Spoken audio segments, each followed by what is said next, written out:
वर्धमान महान जिन बिछड़े हमारे। समय सार अनुशीलन पृष्ठ 206। यद्यपि ये चर्चा बहुत विस्तार से हो चुकी है और अगली गाथाओं की चर्चा भी शायद अपन ने थोड़ी बहुत ले ली थी बीच में ही, इसलिए इस प्रकरण को थोड़ा जल्दी चलाएंगे। आपको इसमें अंतिम पैरा पढ़ना है कि सब कुछ मिलाकर तात्पर्य यह हुआ कि बंध का मूल कारण शुभाशुभ क्रिया नहीं अपितु अज्ञान भाव है, मिथ्यात्व भाव है। अज्ञान भाव का ही अर्थ मिथ्यात्व भाव है। जहाँ जहाँ समय साराधिक के प्रकरण में ये अज्ञान भाव की चर्चा आए तहाँ उसका अर्थ मिथ्यात्व ही करना, और वो गोमर सारादि में जहाँ औदिक अज्ञान की बात होती है तो 12वें गुणस्थान तक होता है, वो बात यहाँ नहीं है। अतः हमें इस अज्ञान भाव और मिथ्यात्व भाव, ये कोमा लगा कर लिखते हैं ना, ये उसी के अर्थ में है। इसको अज्ञान भाव भी कह सकते हो, मिथ्यात्व भाव। दो चीज़ें नहीं कि एक अज्ञान भाव और एक मिथ्यात्व भाव से बचने का प्रयास करना चाहिए।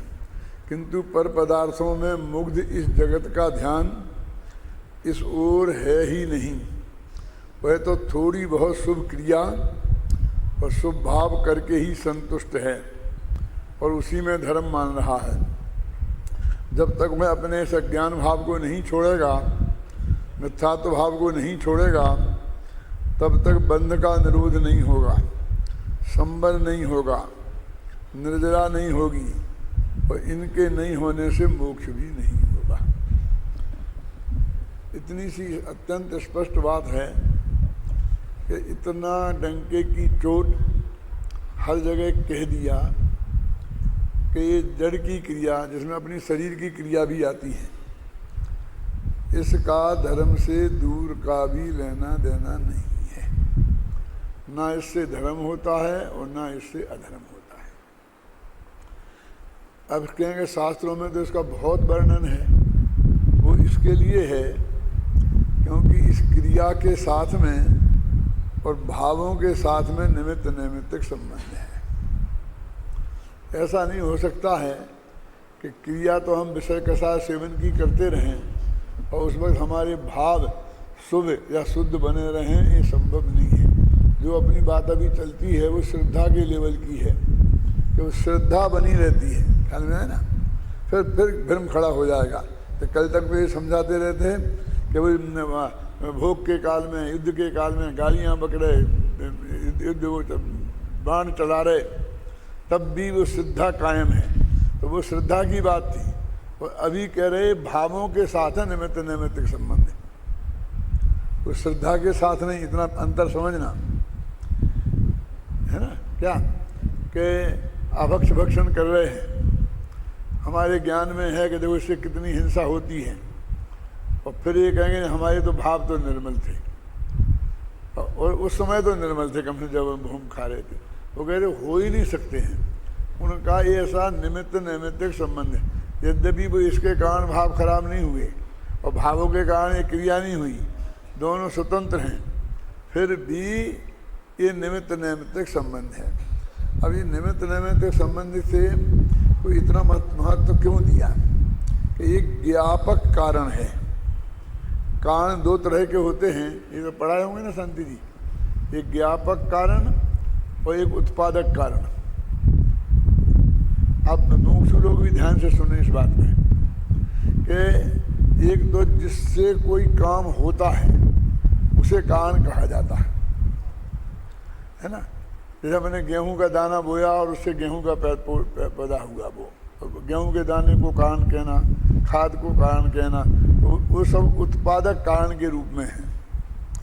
और एक बात ऐसी है कि मुर्गा बोला तो सूर्य का उदय हो गया होगा, इसमें वो कर्ता कर्म वाला कोई संबंध नहीं है, एक ज्ञापक कारण है। क्योंकि वहाँ कुछ काम ही नहीं हुआ, काम तो अपने ज्ञान में हुआ ना। हमने जाना कि सूर्य का उदय हो गया हो, तो काम भी ज्ञान में ही हुआ और वो कान भी ज्ञान में ही बना। वो ज्ञापक कारण है, ख्याल में ना। यानी उससे वो सूर्य उदय का संबंध हमें नहीं जोड़ना, क्या संबंध है, लेकिन उसका कोई संबंध नहीं है सूर्य के उदय से। क्या सूर्य के उदय के कारण मुर्गा नहीं बोला, लेकिन दोनों का समकाल होने से हमने एक व्याप्ति बना ली है, और व्याप्ति के माध्यम से हम जो ज्ञान करते हैं वो भी सम्यक सही होता है, इसलिए उसको ज्ञापक कारण कहते हैं। तो हम ये भेद नहीं कर पाते हैं कि जहाँ ज्ञापक कारण के रूप में शास्त्रों में कारण कहा है, उसे हम उत्पादक कारण मान लेते हैं। अब इसको अपने धर्म पर घटें कि कोई आदमी सुबह से उठकर 4 घंटे तक भगवान की पूजा, भक्ति, स्वाध्याय इनमें पूरा समय बिताता है। 7 बजे मंदिर में आ जाता है, नमर की निवृत्ति करके, और फिर पूजा पाठ करके प्रवचन सुन के 10-11 बजे खुद का स्वाध्याय करके घर जाता है। तो अभी 4 घंटे ये सारी क्रियाएं की ना, तो इन क्रियाओं से धर्म हुआ कि नहीं हुआ, वो एक उत्पादक कारण की बात अलग है कि भाई अब जिस 4 घंटे तक इसने किया, तो 4 घंटे तक इसके भाव घर में रहता, धंधे पानी में रहता, दुकान में जाता, तो उसकी अपेक्षा निर्मल और शुभ रहे होंगे। तो उसकी इस क्रिया का तत्संबंधी शुभ भावों से निमित्त नैमित्तिक संबंध है। तो हम ये अनुमान लगा लेते हैं ना कि वहाँ जाके ये थोड़ी करते हैं कि जुआ खेलते रहते हैं, गप लगाते रहते हैं। उस 100 में से 2 आदमी ऐसे भी हो सकते हैं कि वहाँ आकर के अपना मनोरंजन ही करते रहे हों, यहाँ पर आकर के अपने दोस्त के साथ में कोई मंदिर में ही हमने बैडमिंटन के नेट भी लगा लिए हैं और वो सब के मंदिर में सब खेलते हैं, ख्याल में नहीं ना। मैं तो भट्टारक की नशिया चला जाता हूँ। अपने समय तो भट्टारक नशिया में तो अपने भैया धर्म पूजा भक्ति प्रवचन सुनते होंगे, वहाँ नेट लगा रखे हैं, तो अपने खेलते हैं, फिर वहाँ पर चाय नाश्ते की व्यवस्था है, फिर वहाँ वो समझते हैं ना, फिर वहाँ पर वो अपने आजकल जिम क्या बोलते हैं, जिम बना लिए हैं, तो वहाँ पर व्यायाम करते हैं। और अब सब मंदिरों का पैसा हमने लौट फिरा करके अपने ही विषय भोग के उपयोग में हम ले लेते हैं। वो तो स्वास्थ्य के लिए है, उसमें विषय भोग कहाँ है। ये स्वास्थ्य क्या है, स्वास्थ्य काय के लिए है, मोक्ष जाने के लिए स्वास्थ्य बना रहा है, ठीक। ये लड्डू खाने की ताकत जरा कम हो गई है, ये लड्डू ढंग से खा सकूं, 5 इंद्रियों के विषय सेवन करने की। सिनेमा जाता हूँ तो 2.5 घंटा ऐसा बैठ ही नहीं पाता हूँ कुर्सी पे, 2.5 घंटा बैठ सकूँ तो सिनेमा देख सकूँ, क्यों, गाने सुन सकूँ, 5 इंद्रिय के विषय भोग सकूँ, इसके लिए। और वो पैसा सब जैम का मंदिर का लगे, उसमें क्या है। और बचा के मंदिर में घर वाले खाते मैं मंदिर में डल गया है। वो जिम में जाता तो वो दूसरे में जाता खाता, क्योंकि मंदिर में जिम लग गया तो मंदिर में होते ही वो समझता मंदिर में घुसते ही धर्म शुरू हो जाता है। अब वो मोटा मैंने कहा ना निमित्त नैमित्तिक संबंध है कि 99% लोग वहाँ जाके शुभ भाव में ही प्रवर्तते हैं। तो इस वजह से वो नियम हमारा बना लिया और काम भी आता है। अब उसमें 1% लोगों ने ऐसी तरह की वो बातें करी हैं, तो उसके लिए हम क्या करें।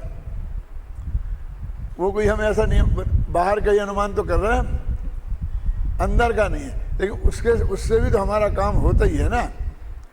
अगर आप 15 दिन दुकानदारी बंद करके शिविर में आए और आप 10 दिन तक यहाँ पर ठहरने की जगह भी आपको हॉल में ही मिली है, एक जगह पड़े रहते हैं और लाइन में लग करके वहाँ खाना खा लेते हैं और यहाँ समय सार का प्रवचन सुनते हैं, और जब हम आप लोगों के घर जाते हैं वहाँ देखते हैं गाँव में तो वहाँ बहुत ठाट बाट है, बंगला है, नौकर हैं, चाकर हैं, ऐसी जगह आप कभी सोए ही नहीं और ऐसा खाना आप खाएं ही नहीं, क्यों। तो हम अंदाज नहीं लगाएं कि आपको तत्व प्रेम सच्चा है। तो तत्व प्रेम सच्चा है, तो तत्व प्रेम का के साथ उसका क्या हुआ, उस क्रिया के साथ में अन्वय व्यतिरेक घटा, माने समझ गए ना, निमित्त नैमित्तिक संबंध घटा।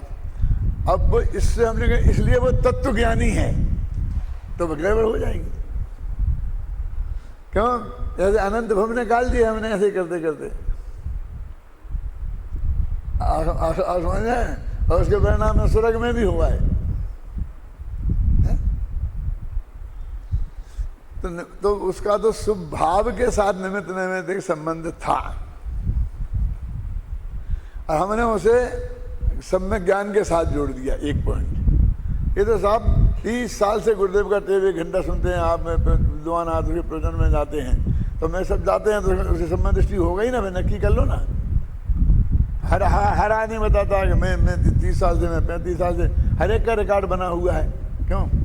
और जिसकी जितनी ज़्यादा उम्र उतना तो बड़ा रिकॉर्ड है, पर रिकॉर्ड तो उम्र की वजह से बन गया है। क्यों? हम आपका आजकल एक वृद्धों का सम्मान और नया चला है, और बाकी के लोग तो उपवास करके कल सम्मान ले लेते थे। ये बच्चे अपनी प्रतियोगिताओं में जीत के सम्मान ले लेते थे। अब बुढ़ों को नहीं मिलता है, हैं? तो हमने बुढ़ों का तो यहाँ पर जब वृद्धों का सम्मान होता है ना, तो कई दफ़े पाटनी जी को भी बुलाया। पाटनी जी समझे, नवी जी पाटनी थे, यहाँ रहते थे। तो साहब आपको वृद्ध हैं इसलिए वृद्धों की सूची में हैं, तो आप आइए भट्टान की नसिया में वृद्धों का सम्मान रखा। वे कभी नहीं गए। एक ही बात कहते थे, इसमें सम्मान की क्या बात हो गई, इसमें हमारा क्या योगदान है? तो आयु कर्म खत्म नहीं हुआ इसलिए जिंदा है। आयु कर्म खत्म नहीं हुआ इसलिए जिंदा है। समझे? लेकिन वहाँ जाएगा धनी साहब ने अपने को मेंटेन रखा, ये किया, तो देह के साथ एकत्र बुद्धि करके उसी में लगे रहे। ये तो अभिनंदनीय है कि निंदनीय है? क्यों? तो कहते नहीं, इसके कारण नहीं। एक दफ़ा मैं आया था, मैंने सारे का दफ़ा और कहा, एक बहुत बड़े आदमी का ऐसे सम्मान किया गया, तो उसे पत्रकार आते हैं ना आजकल, ये पत्रकार पहुंच जाते हैं। अब वृद्ध साहब, आपकी इस लंबी उम्र का रहस्य क्या है? तो लोग बताते हैं मैं 30 साल से एक टाइम खाना खाया, मैंने 30 साल से पानी नहीं पैस का पिया, मैं सुबह से जाके व्यायाम करता हूँ, कोई कहता मैं घूमता हूँ, कोई कहता मैं प्राणायाम करता हूँ। आप समझे ना? ये बताता है। एक बहुत बड़े विद्वान से पूछा तो उसने कहा आपका क्या रहस्य है? तो उसने बहुत सहज भाव से कहा कि मरा नहीं इसलिए जिंदा हूँ क्या? तो आप हंसे जैसे सब दुनिया हंसती है, तो सही जवाब तो सबका यही है, और जवाबों में दम नहीं है, और जवाब तो झूठे हैं। क्या? और जवाब तो सिर्फ यही है कि हमारी इस उम्र तक हम जिंदा हैं, इसका एकमात्र कारण ये है कि हम मरे नहीं हैं। बुद्धिपूर्वक किया गया आपका कोई भी प्रयत्न इसमें रंच मात्र भी कारण नहीं है।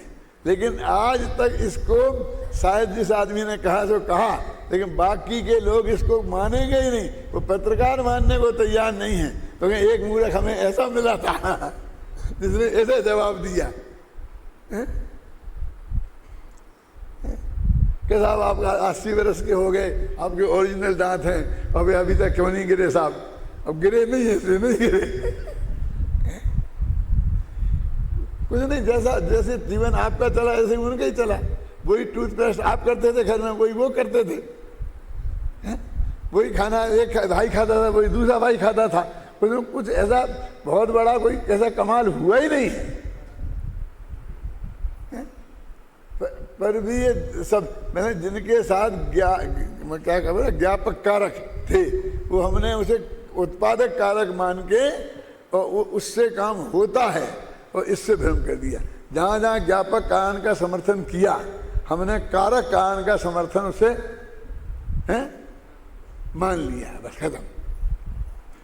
तो अभी कहते हैं कि देखो यहाँ लिखा ना, जिसके लिए मैंने आज ये पढ़ा है, अतः हमें इस अज्ञान भाव और मिथ्यात्व भाव से बचने का प्रयास करना चाहिए, किंतु पर पदार्थों में मुग्ध इस जगत का ध्यान इस ओर है ही नहीं, है ना?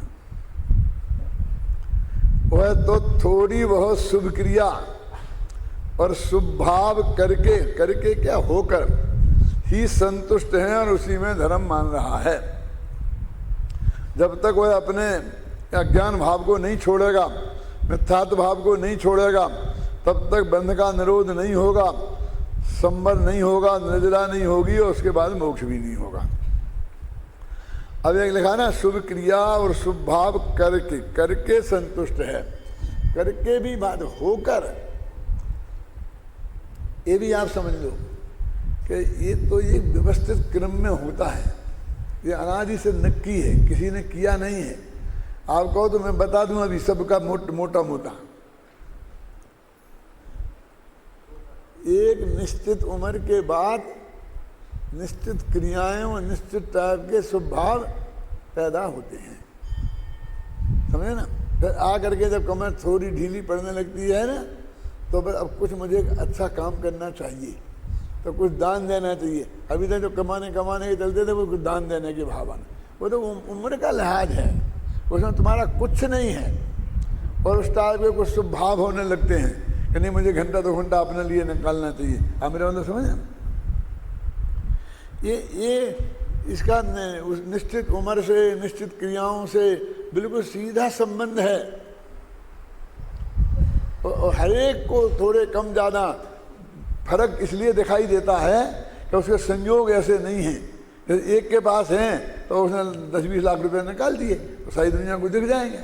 अब उसके पास है ही नहीं, अब भाव हुआ क्यों, तो बहुत जोर मारा तो गुल्लक में डाला है 100 रुपये, बस खत्म, उसका भाव खत्म हो गया।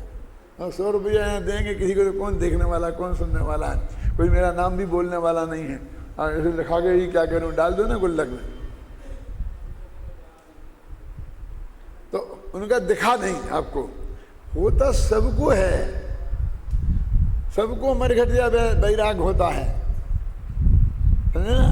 आप समझते मेरी कुछ तरक्की हो रही, कुछ नहीं हुआ है, क्योंकि ये नियम है कि अंतर मुहूर्त से ज़्यादा अशुभ भाव नहीं रह सकता, तो गारंटी से उसके बाद शुभ भाव आता है।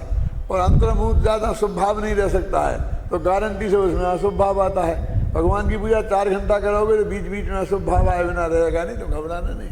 शास्त्र कहता है, गोमर सार कहता है, मैं नहीं कह रहा हूँ कि अब कैसे आ जाएगा, कैसे आ जाएगा। 1 मिनट तुम आ गए, ढंग से चलो, है ना, मैं पूजा कर रहे आ गए, वो समझ खत्म।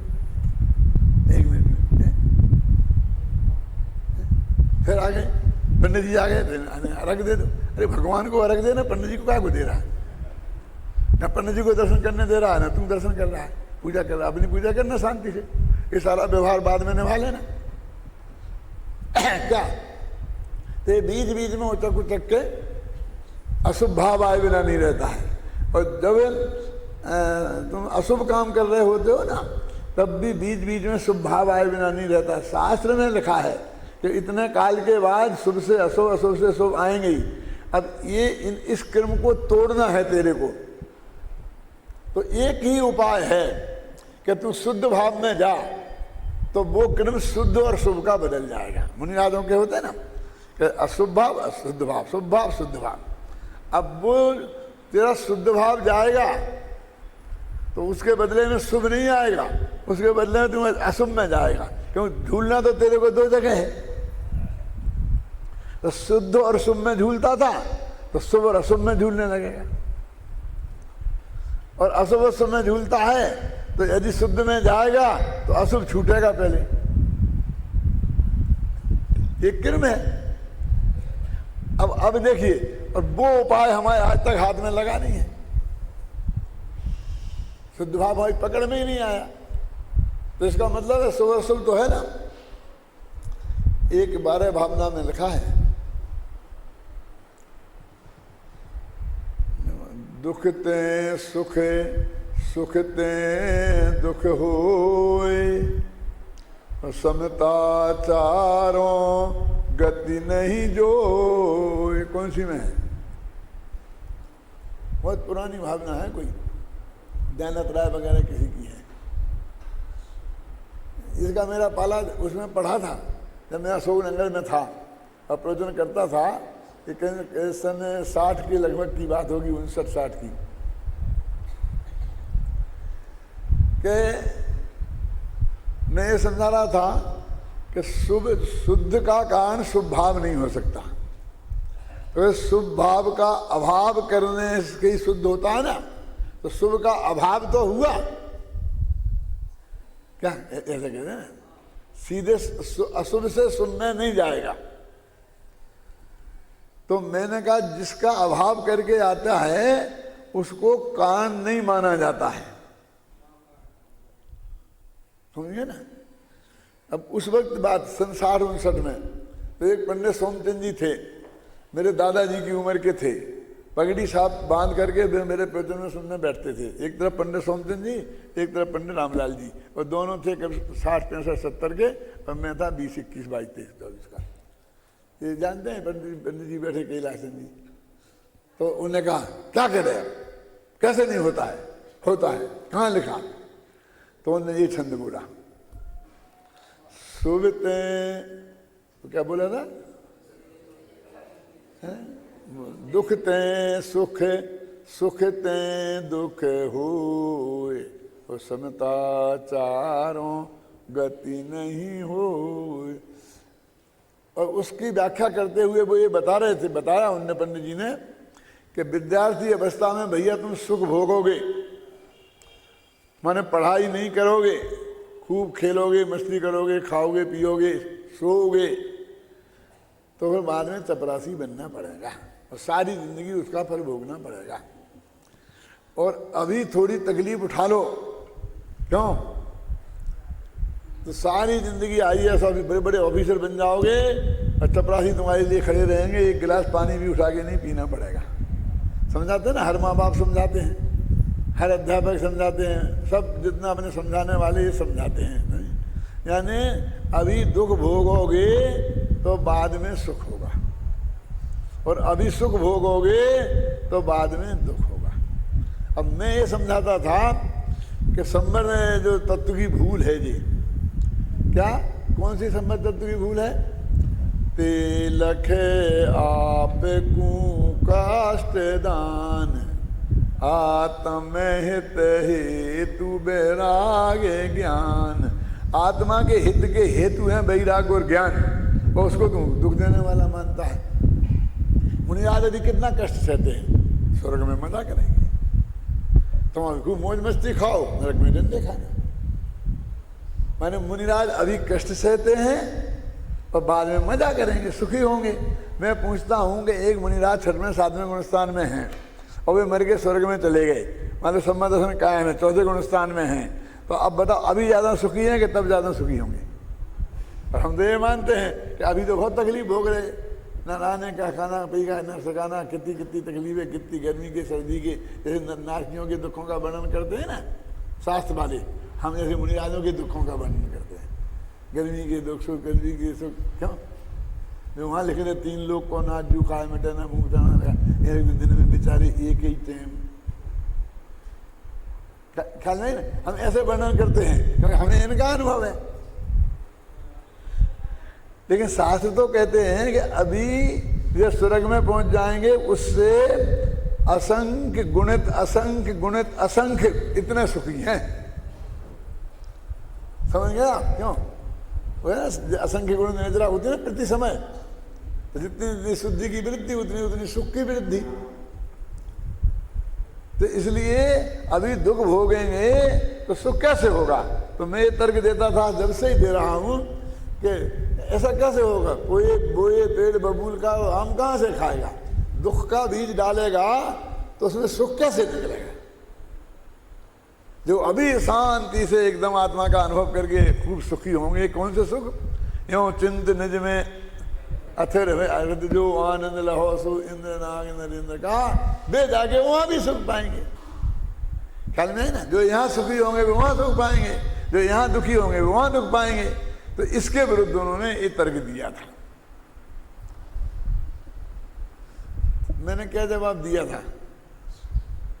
अब आप मेरी उम्र के ही हो इस वक्त, तो मैं, आप सोचो क्या जवाब हो सकता है इसका। अब तो आप इतने पढ़े लिख भी चुके हो काफी, इसका क्या जवाब हो सकता है?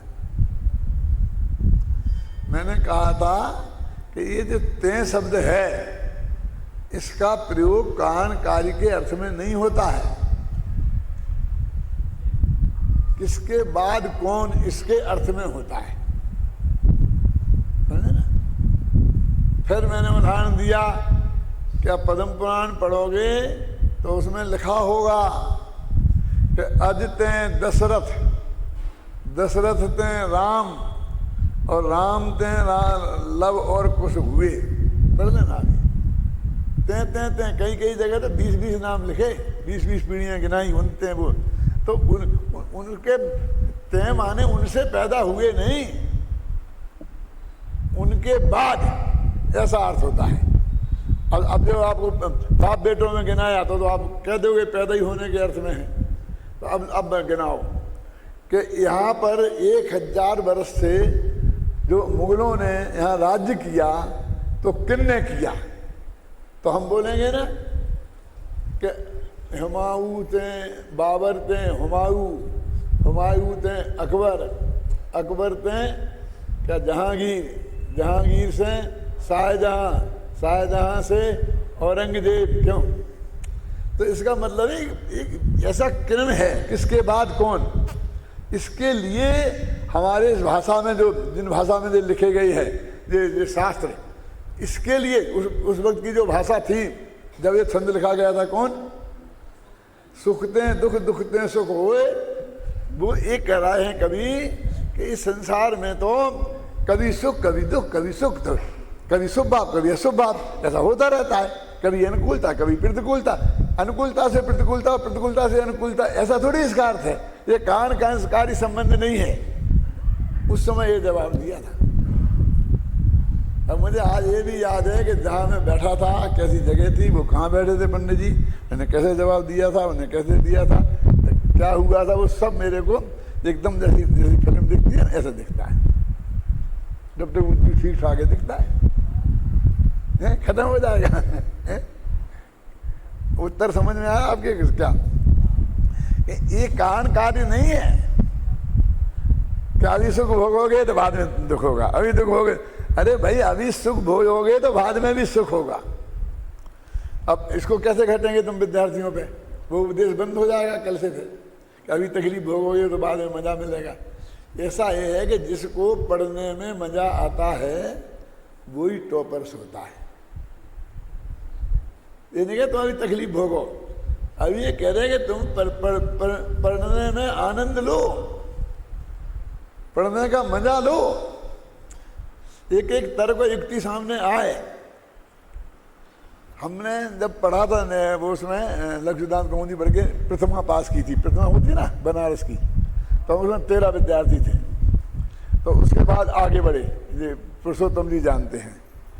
तो फिर उधर काव्य तीर्थ में जाना कि न्याय तीर्थ में, सब्जेक्ट सुनते हैं ना ऐसे आप, कौन सी लाइन में जाना। तो हमारे 13 में से 11 ने वो काव्य तीर्थ वाली लाइन चुनी और हम 2 ने न्याय तीर्थ वाली लाइन चुनी, है ना।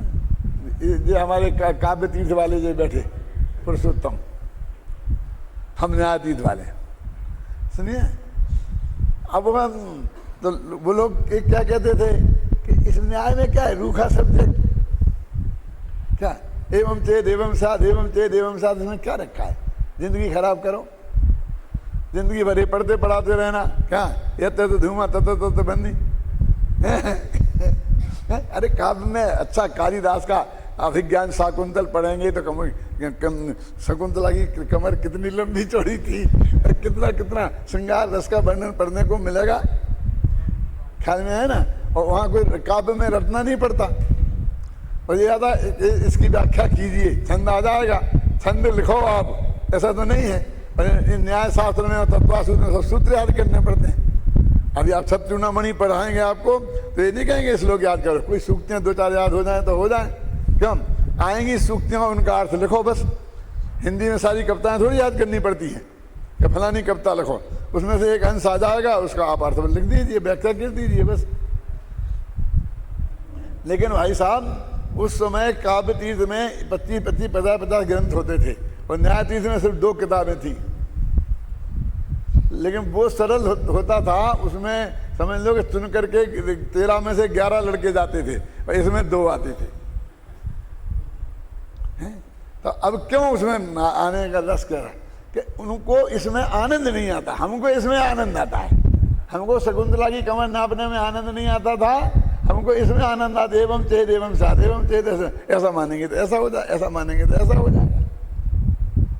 क्या वो ते में तो ये भी आ सकता है कि इस राजा को मारकर दूसरे राजा ने राज्य किया, तो भी लिखेंगे उसके बाद ये राजा हुए।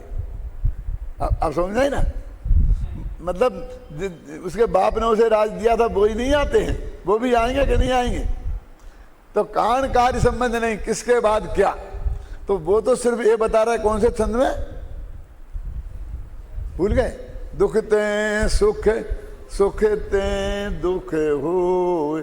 अरे इसकी क्या बात करते हो, आज सुखी हो कल दुखी हो जाओगे, कल दुखी हो आज सुखी हो जाओगे, उसमें क्या दम है?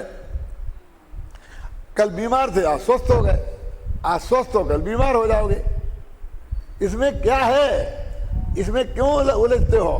तुम अपने भगवान आत्मा को देखो ना, जिसमें ऐसे सुखी हो कि रही है अनंता अनंत काल यथा तथा सिर्फ पर, ये अर्थ है उसका। तो मैंने उनको ये बताया कि पंडित जी 12 भावना का अर्थ तो ये है। कौन सा? साहब ये कैसे है? वो अब आपका अर्थ क्यों नहीं है? इस पर विवाद हुआ। तो जब भी ऐसा मामला आता था तो सब नाराज हो जाते थे, हमारा अपमान किया। तो मैंने कहा कि अगली पंक्ति पढ़ो। बोलो बबलू पढ़ो, अगली पंक्ति है अभी मैंने सुनाई है भाई। फिर बोलता हूँ ध्यान से, घबरा नहीं, तुम्हारे उपयोग में स्थिर रह जा, इसके लिए बार बार रिपीट कर रहा हूँ। सुख ते दुख, दुख ते सुख हुए, समता चारों गति नहीं जो। चारों गतियों में सुख नहीं है, समता नहीं है। तो बोलो इसका अब लगाओ अर्थ। अब वो अर्थ नहीं बैठेगा ना जो तुम करना चाहते हो। वे तो एक है, चार गति में कभी स्वर्ग कभी नरक, इसमें तो क्या फर्क पड़ गया? टोडामजी ने लिखा ना, नरकाधिक नहीं होती स्वर्गाधिश होगी, क्या फर्क पड़ता? रहेगा तो संसार की संसार में। अब स्वर्ग मुफ्त में नहीं मिल गया है। 2000 सागर के लिए निकले हो ना, वो सब कोटा नक्की है, उस कोटे के अंतर्गत ही मिलेगा। और जो तुम्हें थोड़े बहुत स्वभाव आ रहे हैं ना, वे नहीं, वो कोटे तुम्हें क्योंकि स्वर्ग में जाना है कोटा पूरा करने के लिए, तो उसके लिए स्वभाव नहीं करोगे तो जाओगे कैसे? इस कोटे के अंतर्गत स्वभाव हो रहे हैं, कोई दम नहीं है इसमें, घबराना नहीं। हम ऐसा कहो तो सब छोड़ देंगे, अरे ये छोड़ देंगे तो क्या, और नहीं छोड़ देंगे तो क्या? टोडामल जी ने लिखा ना, क्या फर्क पड़ेगा? हमको तो मोक्ष मार्ग की बात करनी है। क्या कहते हैं? हमें स्वर्ग नरक की बात नहीं करनी है। हमें इसमें कोई फर्क नहीं पड़ता है, घबराना नहीं कि सामने वाला स्वर्ग जाएगा कि नरक जाएगा। हम तो मोक्ष का मार्ग बताना चाहते हैं कि मोक्ष के रास्ते में वो आवे।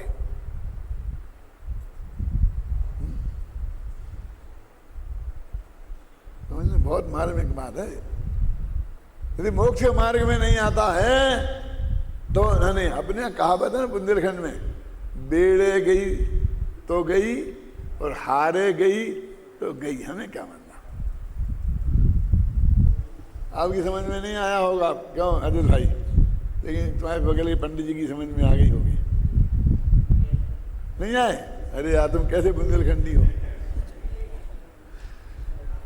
एक घर के गाय थी ना, गाय, तो वो खो गई, मिल नहीं रही। आप समझे ना? तो वो कोई कहीं जंगल में थी, कोई ने कहा वो पकड़ ले गए थे। बेड़ दादा के पकड़ के कहीं कैद कर देते हैं ना। हाँ जी, हाउस तो निकाल सकते हैं। वो जो होते हैं ना, जो लुटेरे बदमाश डाकू वगैरह, तो घेर घार के ले जाते हैं, कसाई खाने में बेच देते हैं, अब वो पता ही नहीं पड़ता है क्या। तो वो कहता है कि इसकी रिसर्च करने से हमें क्या फायदा, आगे कहाँ गई? मैं तो सिर्फ इतनी जानता हूँ कि मेरे घर से गई, अब मुझे एक गाय की व्यवस्था करनी है।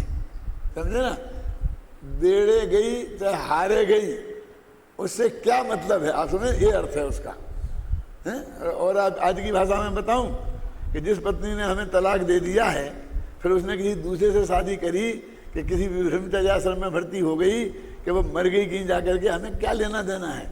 बस हमारे से तो गई ना, तगड़ा खत्म, इतनी सी बात है। वो कहता है कि हम तो इस बात में इंटरेस्टेड थे कि जाए नहीं यहीं रहे, बस इसमें हमारा इंटरेस्ट है।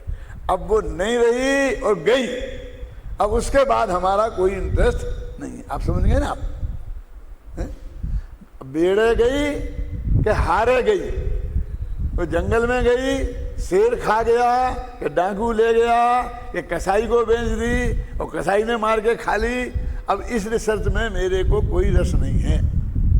बस मैं तो इतना जानता हूँ कि वो मेरे पास से गई, अब मेरे पास नहीं है, अब मुझे उसके बिना अपनी जिंदगी शांति काटनी है। कैसे काटनी उसकी बात करो। अब ऐसे मैं कहता हूँ कि यदि उसे मोक्ष मार्ग में नहीं आना है तो स्वर्ग में जाए। जरा अच्छा नहीं लगता है कहने का। लेकिन वस्तु स्थिति तो यही, हम क्या करें जब हमारी सुनता ही नहीं है।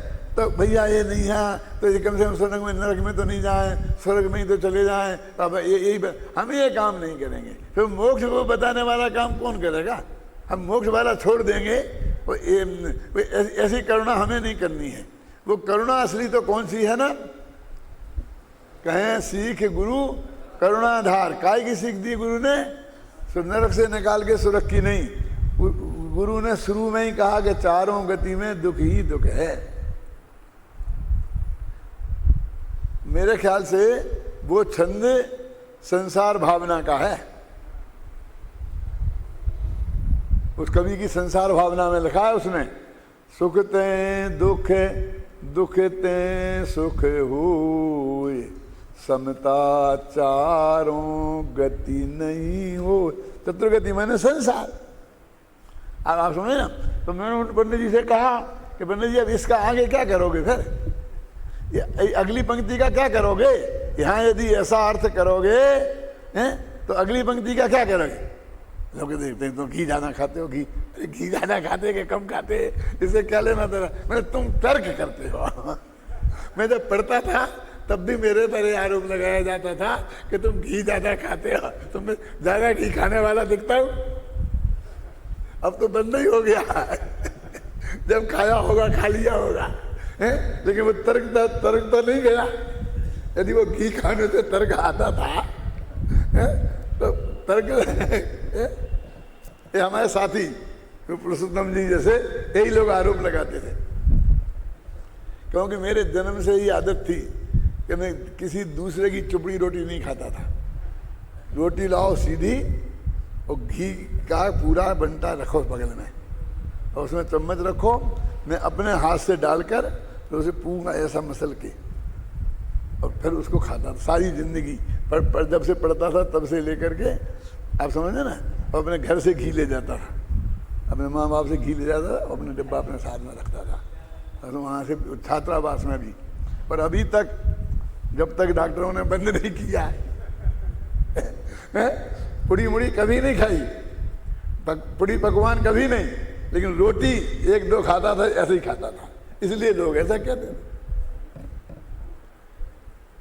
लेकिन आप सोचो, बताओ उसका क्या अर्थ है?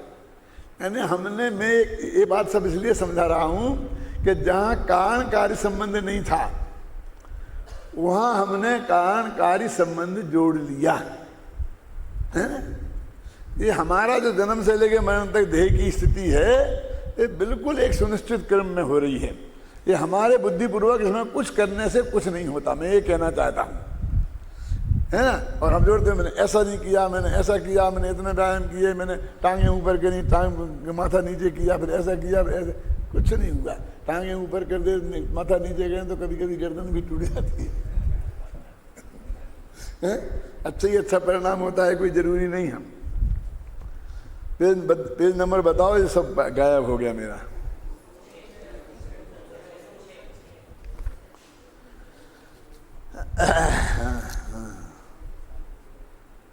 क्या 200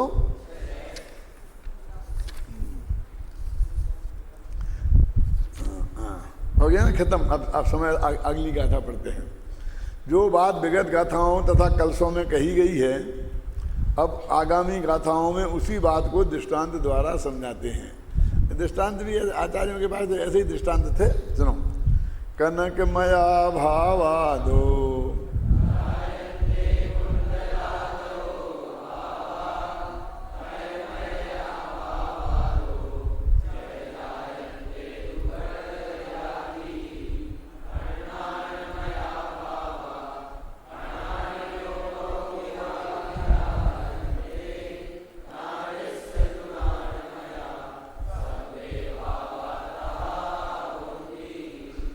ये गाथा अपन ने पढ़ ली थी, तुम्हें याद है कि उसमें लिखा कि लोहे के, तुमने कहा था लोहे के गहने नहीं बनते हैं, लोहे से औजार बनते हैं।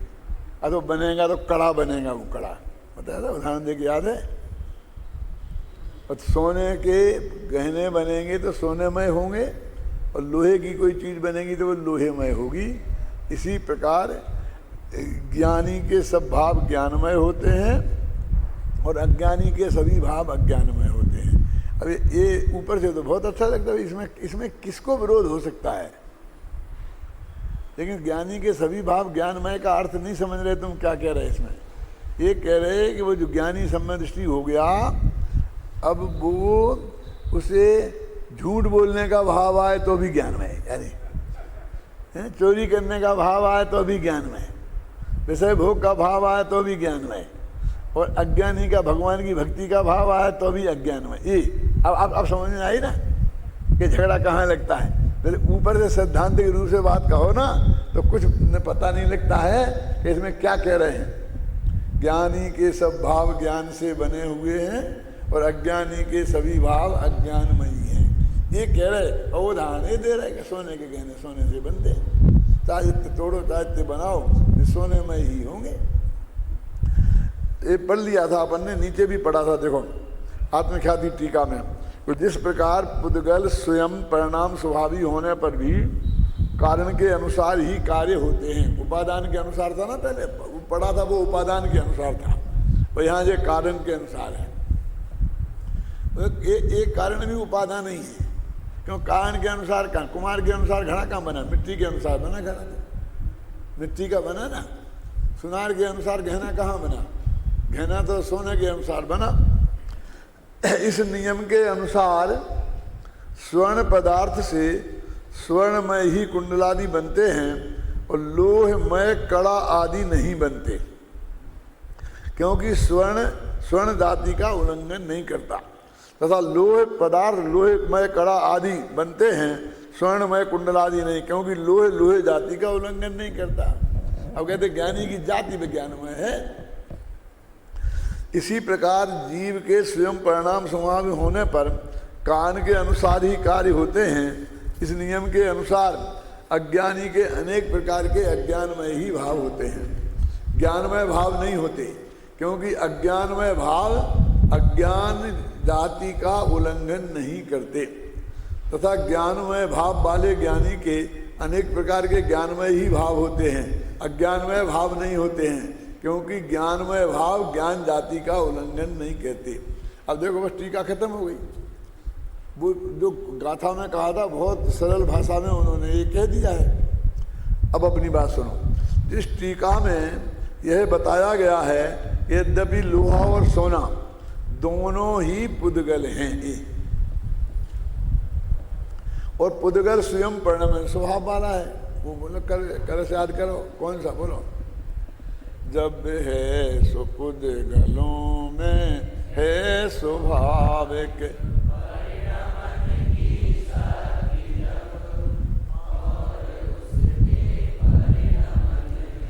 है न कोई विघ्न जब,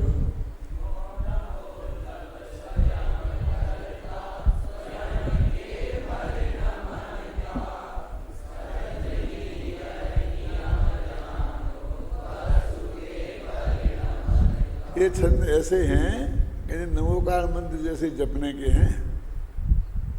हम नमोकार मंत्र से ज़्यादा महान है मेरी कहने की हिम्मत नहीं है, इसलिए नहीं कह पा रहा हूँ, क्योंकि एक सिद्धांत आपके ख्याल में बैठता है। क्या है? अब नाराज मत हो जाना, उसमें क्या है?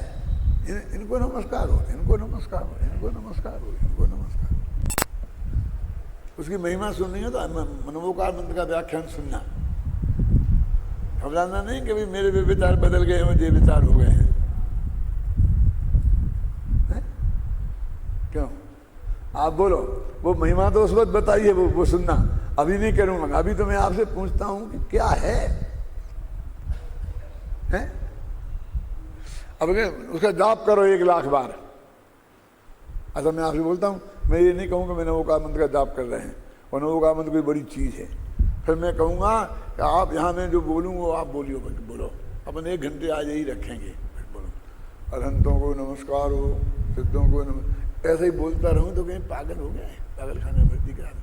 हमारा 1 घंटा खराब कर दिया क्यों? अब उसमें नमोकार मंत्र इससे ये होता है, कुएं में पानी आ जाता है, कमर सीधी हो जाती है, ये हो जाता है, ये हो जाता है, फिर नमोरम। अरे अब तुम 2-3-6 घंटा बुलवा लो। भगवान महावीर के निर्माण वर्ष में सन 74 में मैं आपके वहाँ गया था, फलटन समझ गए, महाराष्ट्र में है। तो वहाँ एक महाराज थे, वो महाराज नमोकार मंत्र लिखते थे और दिन भर नमोकार मंत्र लिखते रहते थे कागजों पे। बस ऐसा यहाँ से कोने से लिया तो 1 इंच जगह नहीं छूटती थी नमोकार मंत्र, और लिख लिख के दादा ऐसे बड़े बड़े 2 कमरे भर गए थे। और वे उनने समाज ने संभाल के रखे थे कि देखो महाराज ने इतने नमोकार मंत्र लिख दिए। अब आपने क्या लिखा? 1-2 किताबें लिख दी होंगी तो मैं चौड़ा और बाजार सकड़ा हो गया। देखो, और नमोकार मंत्र। अब मैं कुछ नहीं कहना चाहता हूं कि उसको देखते तो वे कितने शुद्ध लिखे थे, कितने अशुद्ध लिखे थे। क्यों कि जो आदमी इतना समय इस बात में खराब कर सकता है, वो कितना उसकी राइटिंग सही होगी, उसको लिखने की क्षमता कितनी होगी, उससे आप अंदाज लगा सकते हो। और लोग इतने महिमा ले करके मुझे बताया, ले जाके बताए मेरे को, क्या उन्हें क्या पता किस आदमी को क्या बता रहा हूँ। देखो गजब गजब गजब गजब गजब इतने लिख दिए। अब हम क्या करें, इसका रखा है संभाल के।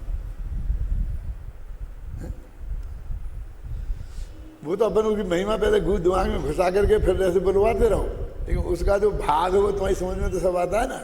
इसको नमस्कार, उसको नमस्कार, फिर वही 1000 बार आदमियों को करवाओ तो 1000 दफे करवा लो। अब बस वही नहीं, बस 5 वालों को फिर इनको नमस्कार, उनको नमस्कार। अरे ये कह रहे हैं कि सब स्वाभाविक प्रणमन की शक्ति है जी हर पदार्थ में। इसको रटोगे तो उसमें हस्तक्षेप करने का भाव नहीं आएगा, और हमारे में कोई गड़बड़ कर सकता है, ये भाव मिटेगा तो कुछ उपलब्ध होगा क्या नहीं होगा। अब भाव की बात कर रहा हूं मैं आपको, ये भी भगवान का ही बताया हुआ है, तुलना कर रहा हूं ना। देखो अभी क्या कहा टीका, यहाँ टीका में जितना पढ़ लिया था, यद्यपि ज्ञानी और अज्ञानी दोनों ही जीव हैं, और जीव स्वयं प्रणमन स्वभाव वाला है, और ज्ञानी के सभी भाव ज्ञानमय ही होते हैं, और अज्ञानी के साथ सभी भाव अज्ञानमय ही होते हैं, क्योंकि उपादान कारण के अनुसार ही कार्य होते हैं। वहाँ तो कारण के अनुसार ही कार्य होते हैं ना, कारणानुसारी कार्याणी ऐसे सूत्र है ना, कारणानुविधानी ही कार्याणी ऐसा, और इनमें उपादान आ गया उसी में। यह नियम है। अतः उपादान कारण के रूप में यदि ज्ञानी आत्मा है तो उसमें होने वाले सभी भाव ज्ञानमय ही होंगे। यदि उपादान कारण के रूप में अज्ञानी आत्मा है तो उससे होने वाले सभी भाव अज्ञानमय ही होंगे। अब आप बोलते हैं क्या बेकारी, इसमें क्या मजा आता है? अभी मजा इसमें देखो क्या है कि भाई निष्कर्ष निकाल रहे कि ज्ञानी के सभी भाव ज्ञानमय क्यों होते हैं, अज्ञानी के सभी भाव अज्ञानमय क्यों होते हैं। अरे दूध से जितनी मिठाइयाँ बनाओगे वे दूधमय नहीं होंगी, शक्कर से जितनी मिठाइयाँ बनाओगे वे शक्कर के नहीं होंगे। मैं आपसे पूछता हूँ कि ये जो रक्षाबंधन के दिन शक्कर के घोड़े बनते हैं ना, क्या समझ गया? बनते हैं वो शक्कर के घोड़े, घोड़े हैं कि शक्कर? बोलो क्यों? तो जिससे बने वो शक्कर ही है ना, घोड़े तो नहीं है ना। वो शक्कर वाला काम उससे लगाओगे तो शक्कर वाला काम तो हो जाएगा, चाहे तो मीठी हो जाएगी, लेकिन तुम उससे सवारी करना चाहो, घोड़े वाला काम लेना चाहो तो घोड़ा तो नहीं होगा उसका। समझ गया ना? तो वो शक्करमय हुआ ना। शक्कर का घोड़ा शक्करमय है, घोड़ेमय नहीं। इसलिए ज्ञानी के सब भाव शुभ अशुभ नहीं होते, वे ज्ञानमय होते हैं। ये तर्क है। अब आप समझ? इस प्रकार इस कथन से यह प्रतिफलित हुआ कि यद्यपि सामान्य रूप से आत्मा अपने ज्ञानमय और अज्ञानमय सभी भावों का कर्ता कहा गया है, क्योंकि वे उसके ही भाव हैं, उसका ही परिणमन है ना। वो शक्कर का घोड़ा शक्कर का परिणमन है, घोड़े का परिणमन नहीं है। तथापि जब विशेष भेद करके देखते हैं तो ज्ञानी आत्मा ज्ञान भावों का करता है और अज्ञानी आत्मा अज्ञान भावों का करता है, क्योंकि ज्ञानी के सभी भाव ज्ञानमय ही होते हैं और अज्ञानी के सभी भाव अज्ञानमय ही होते हैं। वो कहे नियम तो एक है कि जिसके जो भाव होंगे वो उसमय होंगे, उपादान के अनुसार ही होंगे, क्योंकि उपादान कारण वो ही होता है। पर उसको तो हम घटित कर रहे हैं, इस न्याय से कह रहे हैं। अब एक एक बात की बात मत करो तुम। जैसे मैंने बताया था ना कि माँ ने जो कुछ भी किया है तेरे भले के लिए किया। चांटा मारा है तो तेरे भले के लिए किया है, पुचकारा है तो तेरे भले के लिए किया है, खाने को दिया है तो तेरे भले के लिए दिया है, नहीं दिया है तो तेरे पर खत्म। एक बात है, वो माँ का भाव है। अब हमें ये मत बताओ कि हमें ऐसी माँ को माँ नहीं मानते, तुम मानो नहीं मानो, हम तो कह रहे माँ का भाव है क्या, तो तेरे हित में ही है। ज्ञानी के भाव अब एक एक मत गिनाओ तुम कि हम तो गुस्सा करते देखा, चांटा मारते देखा, ऐसा करते देखा, तुमने देखा होगा, हमको कुछ नहीं सुनना है। ये एक काल वो आई ना, वो शायद सुमन प्रकाश ने सुनाई थी बात, बहुत अच्छी बात थी कि जब एक न्याय का फैसला दे दिया कि इसने ये अपराध किया है, हत्या की है, और जब उसे जैनी को फांसी लगाने लग गए तो उनने कहा जरा रुको, तो उनके परिवार के 2 वर्ष के बच्चे को बुलाया है, याद आया ना कुछ है, और उससे कहा कि बेटा इस कीड़े को मार दो। कि नहीं मारूंगा। कि 5 रुपए मिलेंगे? कि नहीं मारूंगा। कि 25? कि नहीं मारूंगा। बस ये दिखाया और जज ने कह दिया इसे छोड़ दो।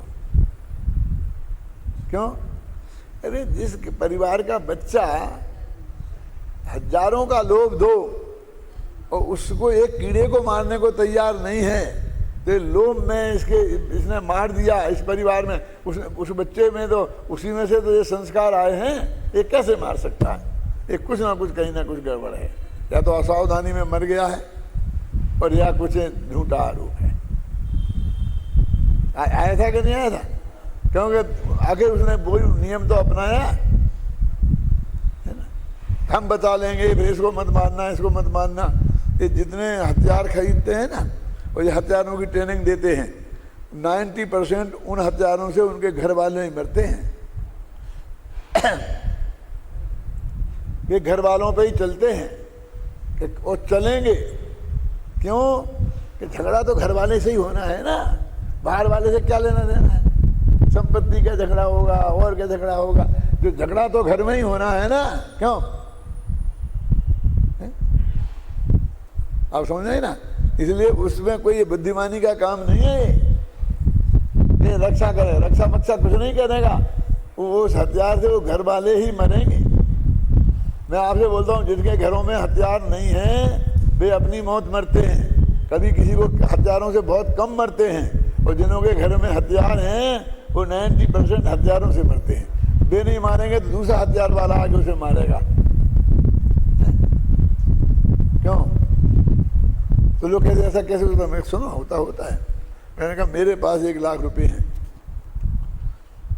और मेरे किसी को लूटना है, मेरे को बंदूक लेके नहीं आएगा।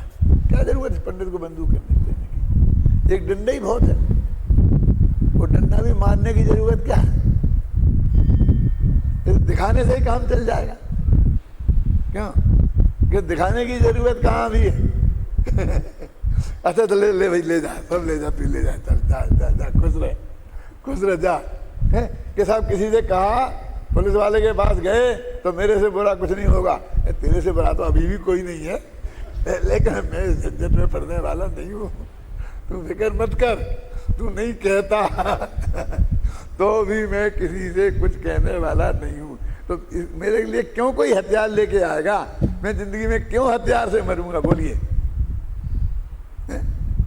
और तुम मैं बंदूक रखी है तो सामने वाला 3 बंदूकें, 4 आदमी आएंगे और 3 बंदूकें लेके आएंगे और सारा माल तुम दे दोगे ना, तो भी कहेगा सारा ये बाद में बंदूक है ना इसके पास, ये कभी अपने लिए खतरा बनेगा, इसलिए इसको भी आज निपटा दो। तो माल भी ले जाएंगे और निपटा के भी जाएंगे। आप समझे ना?